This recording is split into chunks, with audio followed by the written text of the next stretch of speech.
आज हम लोग क्लास 10th के अर्थशास्त्र के जितने भी तिथि से संबंधित प्रश्न हैं उन सबकी चर्चा करने वाले हैं। यहाँ पर आप देख सकते हैं कि सभी तिथि वाले प्रश्नों को लिखा गया है। इन सभी तिथि से संबंधित जो भी बातें हैं वो लिखा गया है, उनके बारे में चर्चा किया जाएगा। इसके अलावा इन सभी बातों से संबंधित जो भी अन्य बातें महत्वपूर्ण हो सकती है उन सबकी भी चर्चा किया जाएगा। इसके साथ साथ इसी तिथि से संबंधित कुछ अन्य बातें जो होगी जो किसी और विषय से संबंधित होगी, लेकिन वह क्लास 10th के दृष्टिकोण से, क्लास 10th के एग्ज़ाम के दृष्टिकोण से महत्वपूर्ण रहने वाली होगी, उन सबकी भी चर्चा इस वीडियो में किया जाएगा। तो चलिए शुरू करते इस वीडियो को। यहाँ पर जैसे देख सकते हैं लिखा है कि अर्थशास्त्र के सभी तिथि वाले प्रश्न।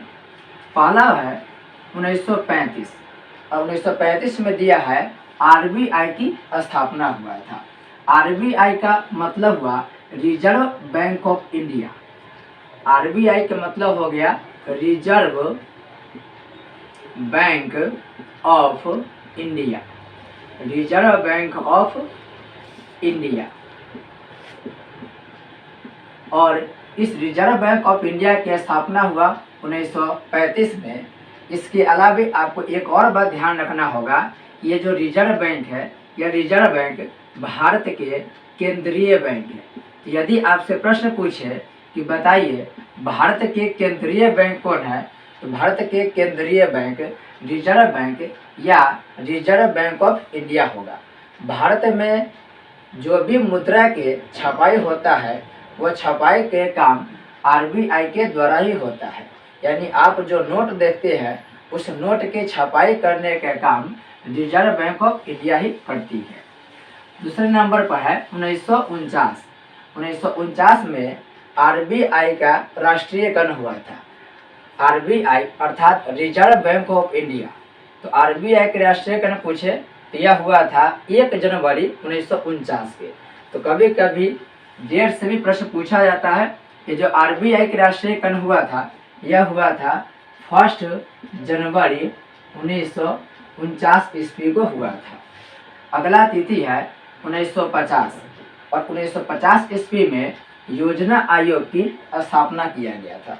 बात करें योजना आयोग के, तो योजना आयोग यह 2015 से पहले भारत सरकार को परामर्श देने वाली संस्था के रूप में काम करता था।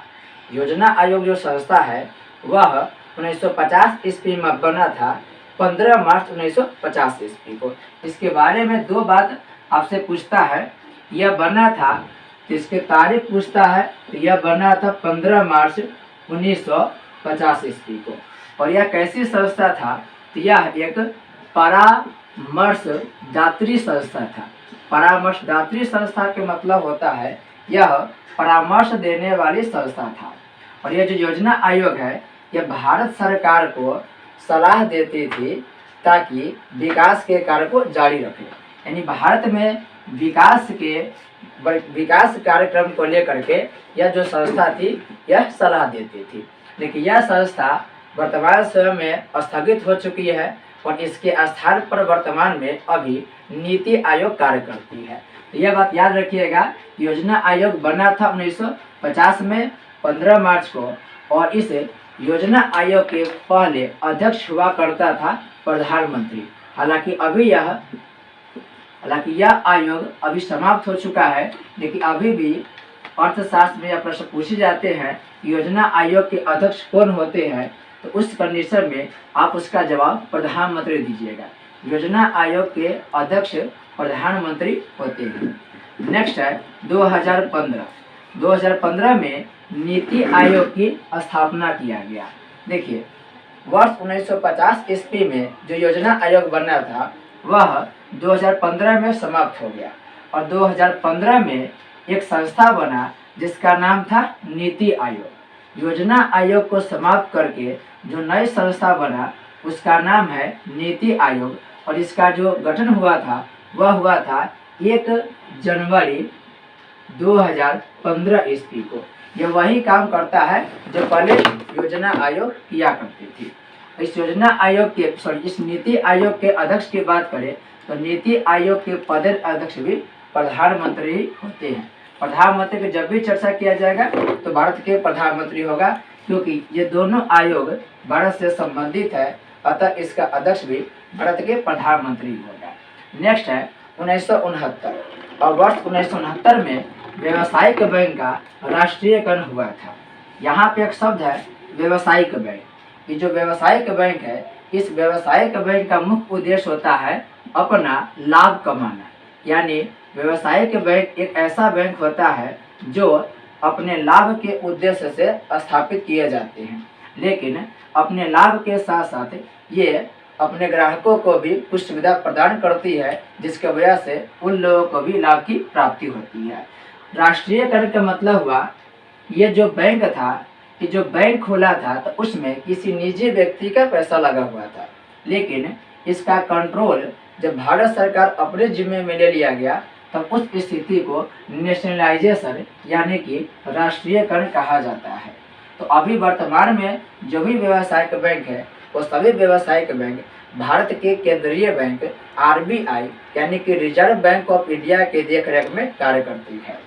तो व्यावसायिक बैंक से अगर आपसे एक और प्रश्न पूछेगा कि बताइए व्यावसायिक बैंक की संख्या अभी कितनी है, तो वर्तमान की बात करें तो वर्तमान में 12 व्यावसायिक बैंक है। लेकिन क्लास 10th में जब भी आपसे प्रश्न पूछा जाएगा कि वर्तमान में व्यावसायिक बैंक कितना है, तब आपको ऑप्शन में 12 ला दे करके आपको ऑप्शन में 19 देगा। उस स्थिति में आप उसका आंसर 19 दीजिएगा, क्योंकि यह डाटा चेंज हो चुका है। वर्तमान में इसकी संख्या 12 है, लेकिन आपकी किताब के अनुसार इसकी संख्या 19 होगा। नेक्स्ट है 1952। 1952 में राष्ट्रीय विकास परिषद का गठन हुआ था। ये राष्ट्रीय विकास परिषद एक संस्था है।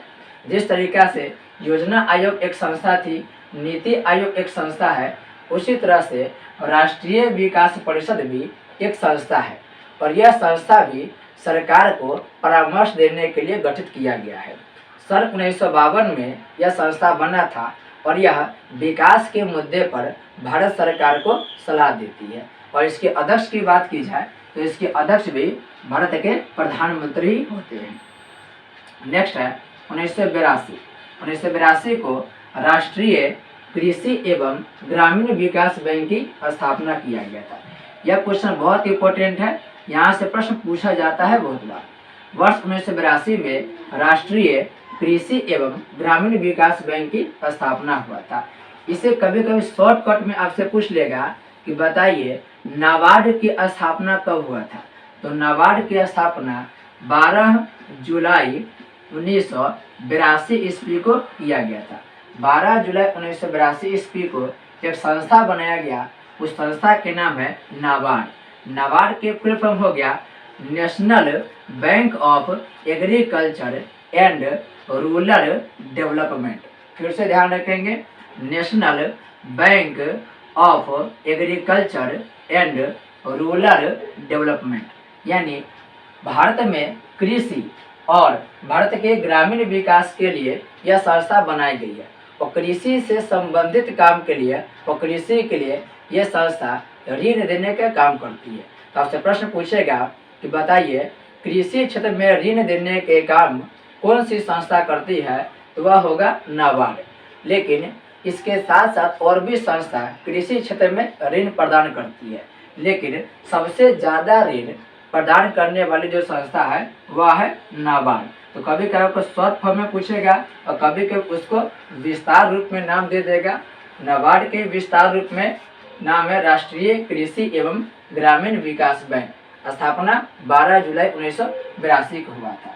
नेक्स्ट है 1983। 1983 में विश्व पर्यावरण एवं विकास आयोग की स्थापना हुआ था। 1983 में विश्व पर्यावरण एवं विकास आयोग की स्थापना हुआ था। लेकिन कभी कभी आपको यह नाम न दे करके आपसे पूछ लेगा ब्रुंसलैंड कमीशन या ब्रुंसलैंड आयोग। कभी कभी यह भी पूछ लेगा विश्व पर्यावरण एवं विकास आयोग, नहीं तो बहुत बार आपसे ये पूछ लेगा ब्रुंसलैंड आयोग या ब्रुंसलैंड कमीशन। तो देखिए ब्रुंसलैंड कमीशन को ही विश्व पर्यावरण एवं विकास आयोग कहते हैं। यानी ब्रुंसलैंड आयोग के ही पूरा नाम है विश्व पर्यावरण एवं विकास आयोग। जैसा कि नाम में है पर्यावरण एवं विकास आयोग, अर्थात इसका मुख्य काम पर्यावरण के विकास के लिए होता है। इसका मुख्य काम है पर्यावरण के विकास करना, पर्यावरण को बचाए रखना। यहाँ पर एक शब्द है ब्रुंसलैंड। ये जो ब्रुंसलैंड है यह नॉर्वे के प्रधानमंत्री थे, नॉर्वे के ये पीएम थे, और इन्हीं की अध्यक्षता में जो आयोग बना था उसी को हम लोग बोलते हैं ब्रुंसलैंड या विश्व पर्यावरण एवं विकास आयोग। ये जो संस्था है इसी संस्था के द्वारा, इसी आयोग के द्वारा एक रिपोर्ट दिया गया था और उस रिपोर्ट के नाम है आवर कॉमन फ्यूचर या हमारा साझा भविष्य। ये प्रश्न भूगोल में ज़्यादातर पूछता है, हमारा साझा भविष्य, या इसी को इंग्लिश में दे देगा our common future, our common future, our common future. आपसे प्रश्न पूछेगा कि बताइए आवर कॉमन फ्यूचर ये कब दिया गया। आवर कॉमन फ्यूचर वर्ष 1987 में दिया गया। इसी को हिंदी में बोलते हैं हमारा साझा भविष्य। जो नॉर्वे के प्रधानमंत्री थे ब्रुंसलैंड, उसी के तहत एक संस्था बनाया गया, एक आयोग बनाया गया जिसका नाम इन्हीं के नाम पर ब्रुंसलैंड आयोग के दिया गया। और इसी आयोग के द्वारा एक रिपोर्ट जारी किया गया वर्ष 1987 में, जिस रिपोर्ट को नाम दिया गया हमारा साझा भविष्य या आवर कॉमन फ्यूचर। ये ज्योग्राफी के पहला चैप्टर में यह प्रश्न पूछा जाता है, हमारा साझा भविष्य कब जारी किया गया 1987 में, या आवर कॉमन फ्यूचर का सिद्धांत कब दिया गया 1987 में। और कभी कभी इसी को ही, इसी रिपोर्ट को ब्रुंसलैंड रिपोर्ट भी कहा जाता है। नेक्स्ट है 1907। 1907 में टिस्को की स्थापना हुआ था। टिस्को का पूरा नाम है Tata iron and steel company. वर्ष 1907 ईस्वी में, वर्ष 1907 ईस्वी में भारत के झारखंड राज्य में, याद रखेंगे, भारत के झारखंड राज्य में एक कंपनी की स्थापना किया गया, एक कारखाना की स्थापना किया गया। और वह जो कारखाना था वह कारखाना लोहा से स्टील बनाने का था। लोहा से स्टील यानी कि इस्पात बनाने के लिए बनाया गया था, इसलिए इसका नाम है Tata iron and steel company. T से हो गया Tata, Tata iron and steel company, steel company. TISCO का पूरा नाम हो गया Tata iron and steel company, और इसका गठन किया गया था वर्ष 1907 ईस्वी में। नेक्स्ट है 1919। 1919 में सहकारिता को प्रांतीय विषय में शामिल किया गया था। सहकारिता को प्रांतीय विषय में शामिल किया गया था वर्ष 1919 ईस्वी में। यहाँ पर दो बातें आपसे पूछता है कि सहकारिता की शुरुआत कब हुआ था और सहकारिता का अर्थ क्या होता है। देखिए एक शब्द है सहकारिता, सहकारिता, और इस सहकारिता का मतलब होता है साथ में मिलकर काम करना। कॉरपोरेशन बोलते हैं इसको इंग्लिश में, कॉरपोरेशन यानी कि सहकारिता। सहकारिता का मतलब होता है साथ में मिलकर काम करना। और ये जो सहकारिता है इसकी शुरुआत भारत में हुआ था 1904 ईस्वी में। यहाँ से प्रश्न पूछता है कि भारत में सहकारिता की शुरुआत कब हुआ था, तो भारत में सहकारिता की शुरुआत वर्ष 1904 ईस्वी में हुआ था। लेकिन पहले सहकारिता के लिए केवल केंद्र सरकार नियम बनाती थी, केंद्र सरकार नियम बनाती थी। लेकिन वर्ष 1919 ईस्वी में इसको केंद्र सरकार के सूची से हटा कर राज्यों को दे दिया गया, यानी प्रांतीय विषय में शामिल कर दिया गया। आप जब पॉलिटिकल साइंस पढ़ेंगे तो आपको बताया जाएगा कि भारत के संविधान में 3 प्रकार के सूची की व्यवस्था किया गया है। एक है संघ सूची, एक है राज्य सूची और एक है समवर्ती सूची। ये जो संघ सूची है, इस संघ सूची के विषय पर केंद्र सरकार केवल नियम बनाती है। राज्य सूची के विषय पर केवल राज्य सरकार नियम बनाती है और समवर्ती सूची के जो विषय है उस पर राज्य सरकार और केंद्र सरकार दोनों मिलकर नियम बनाती है। तो भारत जब गुलाम था उस समय सहकारिता के लिए नियम केवल केंद्र सरकार बनाती थी, लेकिन वर्ष 1919 ईस्वी में इसे राज्य सूची का विषय में डाल दिया गया, यानी सहकारिता पर जो नियम बनेगा वह प्रांत सरकार बनाएगी। नेक्स्ट है 1995 और 1995 में WTO की स्थापना किया गया था। WTO को बोलते हैं वर्ल्ड ट्रेड ऑर्गेनाइजेशन। WTO का पूरा नाम हो गया वर्ल्ड ट्रेड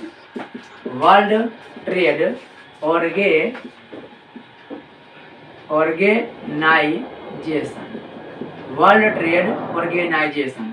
और जो वर्ल्ड ट्रेड ऑर्गेनाइजेशन है यह बना था वर्ष 1995 ईस्वी में। और यह प्रश्न हमेशा पूछा जाता है कि बताइए WTO का मुख्यालय कहाँ है, तो WTO का मुख्यालय जिनेवा में है। यह हमेशा प्रश्न पूछा जाता है, इसका मुख्यालय कहाँ है, जिनेवा में है। और इस वर्ल्ड ट्रेड ऑर्गेनाइजेशन के मुख्य काम के बारे में पूछेगा तो विश्व व्यापार के लिए जो भी नियम है वह नियम विश्व व्यापार संगठन के द्वारा बनाया जाता है, यानी इसे हिंदी में हम लोग बोलते हैं विश्व व्यापार संगठन। विश्व व्यापार संगठन, तो विश्व व्यापार संगठन के द्वारा विश्व व्यापार के नियम बनाए जाते हैं, यानी अंतर्राष्ट्रीय जो व्यापार होता है उस अंतर्राष्ट्रीय व्यापार के लिए नियम बनाने वाली जो संस्था है उस संस्था के नाम है विश्व व्यापार संगठन। नेक्स्ट है 2001 में सर्व शिक्षा अभियान की शुरुआत हुई थी। 2001 में सर्व शिक्षा अभियान की शुरुआत हुई थी। यह प्राथमिक स्कूल के साथ हुआ था। और आपसे यहाँ पर एक और क्वेश्चन ज्योग्राफी से पूछता है कि बताइए गुजरात के जो भुज है, एक राज्य है गुजरात, और गुजरात में एक स्थान है भुज। इस गुजरात के भुज में भूकंप कब आया था, तो गुजरात के भुज में वर्ष 2001 में जो भूकंप आया था वो काफ़ी विनाशकारी भूकंप था, जिसमें हजारों लोगों की मौत हो गई थी। और यह प्रश्न हमेशा 10th में पूछा जाता है। नेक्स्ट है 1991 में LPG नीति अपनाई गई थी। LPG का मतलब होता है लिबरलाइजेशन, प्राइवेटाइजेशन और ग्लोबलाइजेशन। यानी आपसे प्रश्न पूछेगा कि बताइए भारत सरकार वैश्वीकरण को कब अपनाया, तो भारत सरकार वैश्वीकरण को वर्ष 1991 ईस्वी में अपनाया था। या आपसे प्रश्न पूछे कि बताइए भारत सरकार LPG नीति को हिंदी में बोलते हैं उदारीकरण,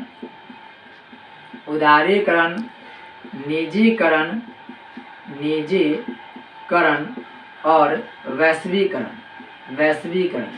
तो भारत उदारीकरण, निजीकरण और वैश्वीकरण ने कब अपनाया, या पूछेगा भारत सरकार LPG नीति को कब अपनाया। दोनों का जवाब वर्ष 1991 होगा।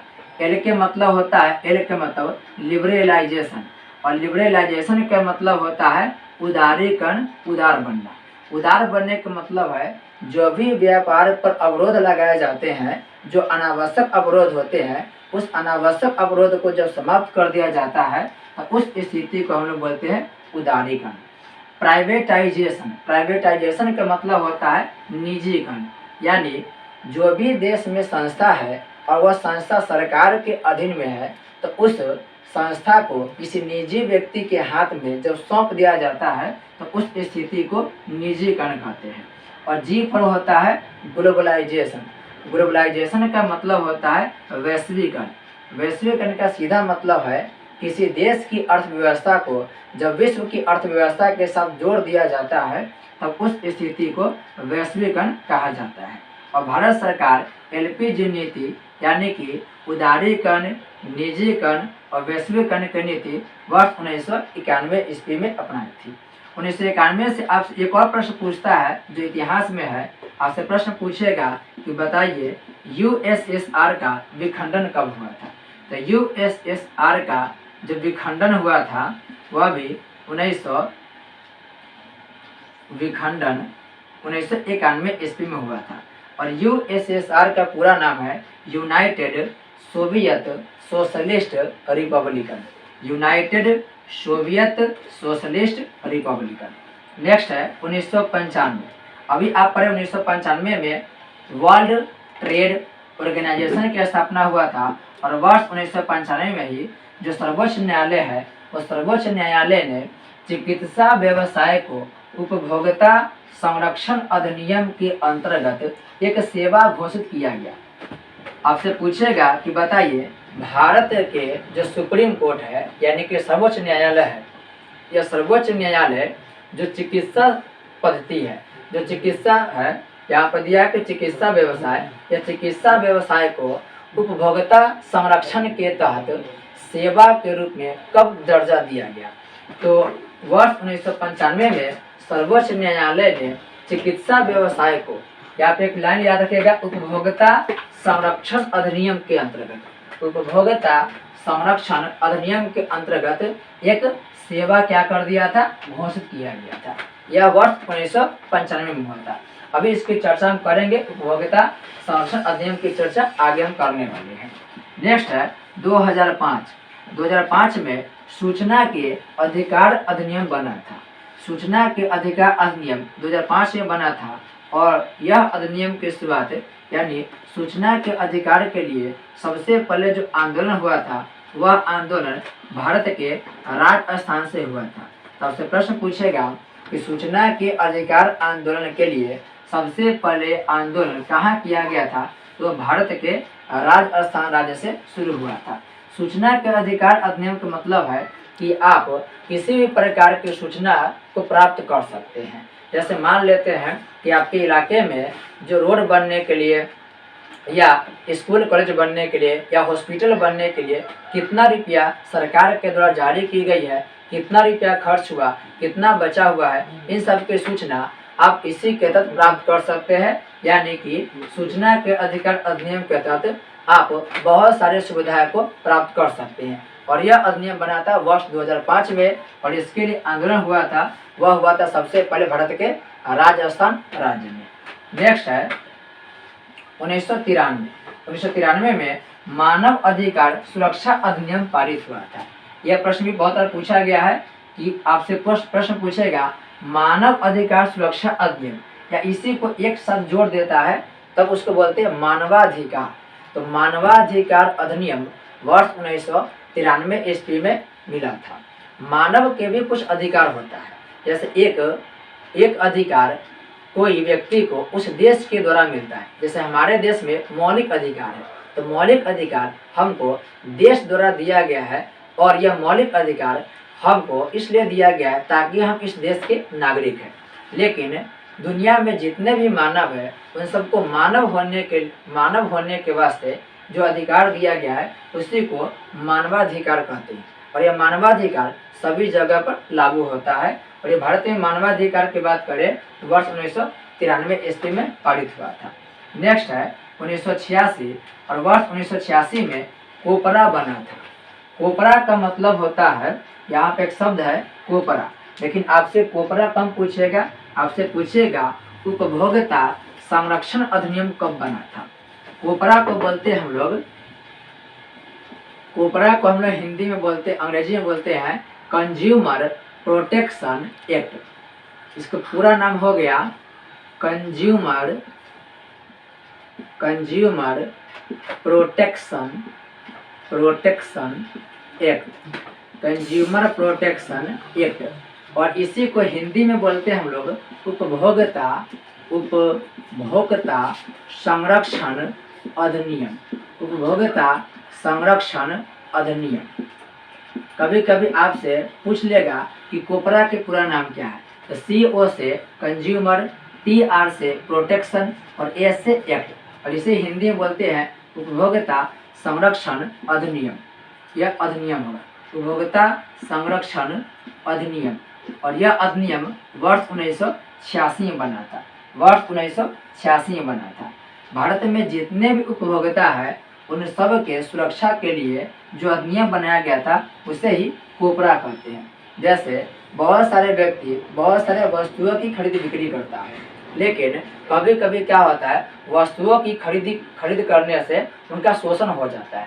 यानी कोई अब ऐसे वस्तु खरीदना चाहे और उसको खरीदने पर क्या हुआ, दुकानदार द्वारा उस व्यक्ति का शोषण कर लिया गया। तो इसी शोषण से बचने के लिए भारत सरकार के द्वारा 1986 में कोपरा बना, यानी कि कंज्यूमर प्रोटेक्शन एक्ट बना। तो किसी प्रकार के शोषण के खिलाफ में आप शिकायत यहाँ पर कर सकते हैं कंज्यूमर प्रोटेक्शन एक्ट के तहत, और यह बना था वर्ष 1986 ईस्वी में। नेक्स्ट है 1951 से 56। तो 1951 से 56 में प्रथम पंचवर्षीय योजना का कार्यकाल है। यानी भारत में जो योजना आयोग बना था वो योजना आयोग 1950 में बना था, और इसी योजना आयोग के द्वारा 5 वर्ष के लिए एक योजना बना, एक कार्यक्रम बना, और ये 5 वर्ष के जो कार्यक्रम था वो चला था 1951 से लेके 1956 तक। तो आपसे प्रश्न पूछेगा कि बताइए पंचवर्षीय योजना की शुरुआत, यानी कि प्रथम पंचवर्षीय योजना की शुरुआत कब हुआ? तो शुरुआत हुआ था 1951 में और खत्म हुआ 1956 में। तो 51 से 56 यानी 5 साल तक ये योजना चला था, इसलिए इस योजना को प्रथम पंचवर्षीय योजना के नाम से जानते हैं। यह प्रश्न पूछा गया है। 1951 से 1956 तक प्रथम पंचवर्षीय योजना चला था। नेक्स्ट है 1 अप्रैल से 31 मार्च। तो 1 अप्रैल से 31 मार्च में यह भारत का वित्तीय वर्ष है। यानी भारत सरकार अपने लेन देन यानी लेखा जोखा और हिसाब किताब इसी वर्ष के बीच में करती है। यानी 1 अप्रैल से लेकर 31 मार्च तक भारत सरकार अपने लेखा जोखा करती है, इसलिए इसको फाइनेंशियल ईयर यानी कि वित्तीय वर्ष कहते हैं। आपसे प्रश्न पूछेगा भारत के वित्तीय वर्ष कब से कब तक है? तो भारत के वित्तीय वर्ष 1 अप्रैल से शुरू होता है और 31 मार्च पर खत्म होता है। नेक्स्ट है 1995। 1995 में मध्याह्न भोजन योजना की शुरुआत हुआ था। मध्याह्न भोजन के मतलब होता है भारत के बहुत सारे प्राइमरी स्कूल में और माध्यमिक स्कूल में दोपहर का भोजन बच्चों को मिलता है। तो दोपहर के भोजन को ही बोलते हैं मध्याह्न भोजन। मध्याह्न के मतलब होता है दोपहर। तो भारत सरकार के द्वारा पोषण की प्राप्ति के लिए बच्चों को, प्राथमिक स्कूल के बच्चों को और माध्यमिक स्कूल के बच्चों को भोजन की व्यवस्था किया गया और इस योजना को नाम दिया गया मध्याह्न भोजन, या इसे कहा गया मिड डे मील योजना। और यह बना था 15 अगस्त 1995 को। यह जो योजना बना था यह बना था 15 अगस्त 1995 को। तो यहाँ पर 1995 में 3 बात पढ़े हैं। पहला पढ़े हैं मध्याह्न भोजन योजना की शुरुआत 1995 में हुआ था। दूसरा पढ़े आप लोग कि सर्वोच्च न्यायालय के द्वारा जो चिकित्सा व्यवसाय है उस चिकित्सा व्यवसाय को उपभोक्ता संरक्षण अधिनियम के द्वारा इसे सेवा क्षेत्र में रखा गया है। और इस एक और पढ़े आप लोग WTO की स्थापना, वर्ल्ड ट्रेड ऑर्गेनाइजेशन की स्थापना 1995 में हुआ था, जिसका मुख्यालय जिनेवा में है। तो आप लोग इसका एक स्क्रीनशॉट ले सकते हैं और एक बार वीडियो को स्लो में देख करके जितने भी तथ्य दिया गया है उन सबकी चर्चा करें। एक बार जल्दी से हम लोग चर्चा कर लेते हैं। 1935 में रिजर्व बैंक ऑफ इंडिया की स्थापना हुआ था और रिजर्व बैंक ऑफ इंडिया ये भारत के केंद्रीय बैंक है। भारत में मुद्रा की छपाई भारत के रिजर्व बैंक यानी कि केंद्रीय बैंक करती है। 1949 में भारत के जो रिजर्व बैंक है उस रिजर्व बैंक के राष्ट्रीयकरण वर्ष 1949 में हुआ था। 1 जनवरी 1949 को केंद्रीय बैंक यानी कि रिजर्व बैंक के राष्ट्रीयकरण हुआ था। नेक्स्ट 1950 में योजना आयोग की स्थापना किया गया था। 15 मार्च 1950 को योजना आयोग की स्थापना किया गया था और इस योजना आयोग 2014 तक काम किया और 1 जनवरी 2015 को योजना आयोग को समाप्त कर दिया गया और योजना आयोग के स्थान पर नीति आयोग की स्थापना किया गया। जब योजना आयोग था तब योजना आयोग के अध्यक्ष प्रधानमंत्री हुआ करते थे। अब नीति आयोग है और इस नीति आयोग के अध्यक्ष भी प्रधानमंत्री ही है। नेक्स्ट है 1969 को भारत में जो व्यावसायिक बैंक है उस व्यावसायिक बैंक के राष्ट्रीयकरण किया गया। और अभी पूछे आपसे कि व्यावसायिक बैंक की संख्या कितनी है, तो आपका जवाब होना चाहिए 19। व्यावसायिक बैंक की संख्या कितना है? 19। हालांकि वर्तमान में इसकी संख्या 12 है। नेक्स्ट है 1982 को नाबार्ड की स्थापना हुआ था। 12 जुलाई 1982 को नाबार्ड की स्थापना हुआ था। आपसे प्रश्न पूछेगा नाबार्ड क्यों बनाया गया? तो भारत में कृषि के लिए और ग्रामीण विकास के लिए कर्ज देने का काम यानी कि ऋण देने का काम कौन करता है? नाबार्ड करता है। तो कृषि के विकास के लिए और ग्रामीण विकास के लिए ऋण देने वाली जो संस्था है उसी का नाम है नाबार्ड। नेक्स्ट 83 विश्व पर्यावरण एवं विकास आयोग की स्थापना किया गया, यानी ब्रुंसलैंड आयोग या ब्रुंसलैंड कमीशन के अगर बात करें कि शुरुआत कब हुआ तो 1983 में हुआ था। ब्रुंसलैंड नॉर्वे के प्रधानमंत्री थे। नेक्स्ट 1907 टिस्को की स्थापना 1907 में हुआ था। टिस्को यानी कि Tata iron and steel company की शुरुआत 1907 में हुआ था, झारखंड के जमशेदपुर जगह पर। नेक्स्ट 1919 सहकारिता को प्रांतीय विषय में हस्तांतरित कर दिया गया 1919 में। यानी भारत में जो सहकारिता था वो बना था 1904 में, लेकिन 1904 में जो सहकारिता बना था उस 1904 में बने सहकारिता के लिए केवल केंद्र सरकार नियम बनाती थी, लेकिन बाद में केंद्र सरकार के विषय से हटाकर राज्य सरकार के विषय में शामिल कर दिया गया वर्ष 1919 ईस्वी में। 1995 में WTO की स्थापना किया। 1995 वाले बात चर्चा कर लिए। 2001 में सर्व शिक्षा अभियान की शुरुआत किया गया था। 1991 में LPG नीति यानी उदारीकरण, निजीकरण, वैश्वीकरण की शुरुआत 1929 में हुआ था। यहाँ पे एक और चर्चा हम लोग कर लेते हैं जो काफी बार पूछा गया है। 1929 में विश्व आर्थिक महामंदी आई थी। आपसे प्रश्न पूछेगा कि बताइए पूरे दुनिया में मंदी कब आया था जिसे विश्व आर्थिक महामंदी कहा गया? तो विश्व आर्थिक महामंदी की शुरुआत 1929 में हुआ था और इस महामंदी की शुरुआत अमेरिका देश से शुरू हुआ था। अमेरिका देश से इस मंदी की शुरुआत हुआ था वर्ष 1929 में। 2005 में सूचना के अधिकार अधिनियम को बनाया गया और सूचना के अधिकार अधिनियम के द्वारा हम बहुत सारी सूचना को प्राप्ति कर सकती है। और सूचना के अधिकार के लिए सबसे पहले आंदोलन भारत के राजस्थान राज्य में हुआ था। 1993 में मानव अधिकार की घोषणा किया गया। मानव को मानव होने के नाते कुछ अधिकार दिया गया है जिसे मानवाधिकार कहा गया है और यह मानवाधिकार 1993 में पारित हुआ था। 1951 से 56 में भारत के प्रथम पंचवर्षीय योजना की शुरुआत हुआ था। 1951 से 56 में प्रथम पंचवर्षीय योजना की शुरुआत हुआ था। भारत के वित्तीय वर्ष के बारे में पूछे तो भारत के वित्तीय वर्ष 1 अप्रैल से लेकर के 31 मार्च तक होता है। लास्ट है 1995, इसकी चर्चा हम लोग कर दिए हैं। तो इस तरीके से आपके अर्थशास्त्र के जितने भी वस्तुनिष्ठ प्रश्न थे जो भी तिथि से संबंधित है उन सबके समाप्त कर दिए हैं। आने वाले समय में आने वाले वीडियो में आप लोगों का हिस्ट्री, ज्योग्राफी और पॉलिटी का भी इस तरह से तिथि वाले प्रश्न की चर्चा कर दिया जाएगा। मिलते हैं एक नए वीडियो के साथ, तब तक के लिए बहुत बहुत धन्यवाद।